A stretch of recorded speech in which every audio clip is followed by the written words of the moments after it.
Dobrodošli u Auto Fury. Ovo nije auto za pokazivanje. Ovo je auto za dokazivanje. Audi RS3 Sportback. Najtvrđi mališan iz Ingolstadta. U razmjeri 1.43, ali sa ponašanjem većim od M5 na amfetaminima.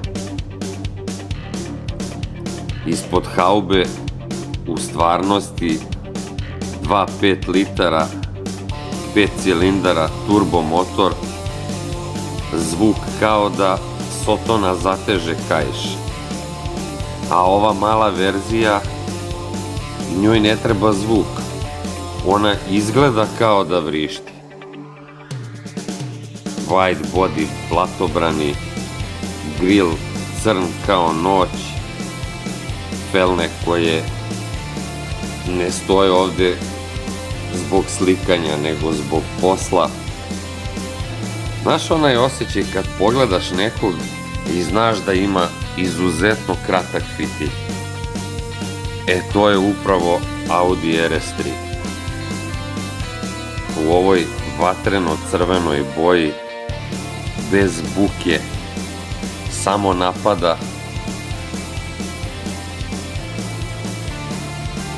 Kolekcionarski model, njega samo pustiš u vetrinu, on će sam sebi da nađe mesto, da razgrne prostor kako bi se izložio.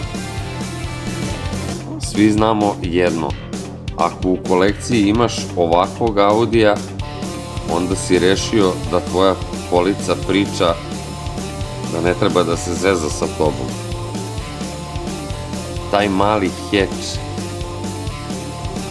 kao terapija za nervozu, sa ova 4 prstena i osvetom u očima. Klikni subscribe, jer sledeći put Audi dolazi kao RS6 model, a onda više nećemo pričati, onda će samo od sebe sve da puca. Auto Fury garaža je garaža legendarnih modela u malom formatu. Zaprati kanal, lajkuj video i piši u komentarima koji bi model voleo sledeći da vidiš i zapamti, Auto Fury, mali auti, velika strast.